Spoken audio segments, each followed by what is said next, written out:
السلام عليكم ورحمة الله وبركاته. ازيكم يا جماعة؟ عاملين ايه؟ يا رب تكون بخير. ما زال الكلاب تعوي والقافلة واقفة. القافلة البيضاء، القافلة البيضاء لا تسير في قمار الدوري. كده احسن، كده احسن. خلينا نخلص شوية من شوية الفاسدين والشوية المرتزقة اللي بيكسبوا على دماغنا دول. احنا النهارده الدوري خسران اكتر من 100 مليون جنيه بسبب مباراة الاهلي والزمالك اللي ما اتلعبتش.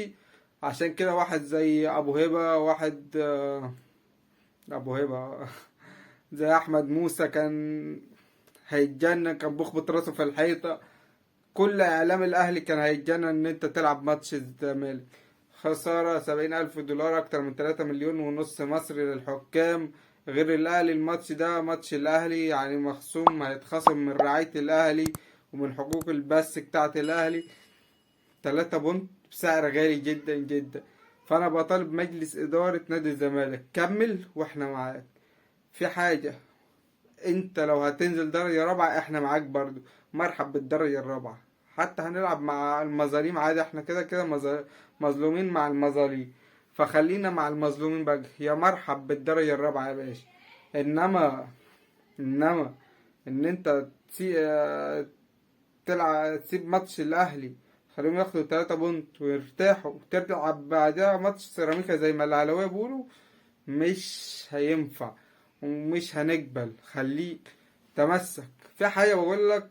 يا ريت مجلس اداره نادي الزمالك تاخد بالها منها. مصر تقع جغرافيا بين قارتين، افريقيا واسيا.